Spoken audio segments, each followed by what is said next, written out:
Okay, this is one of my chores. Filling the heated water for the chickens.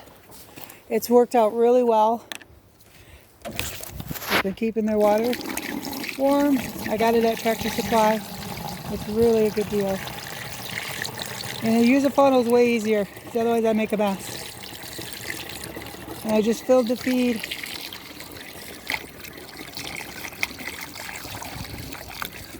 Okay. Because this time of year we're in Michigan, so we can't really. There goes my bag. So I just did my chicken feed. I gotta put the top back on that.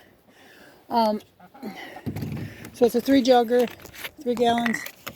Go inside of it like this. You just gotta make sure you tip it over right. Don't twist or anything. Have water, everything.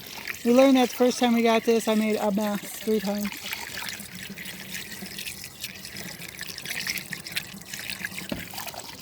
Yep, it's really good. Okay guys, if you want to get it, it's at Tractor Supply.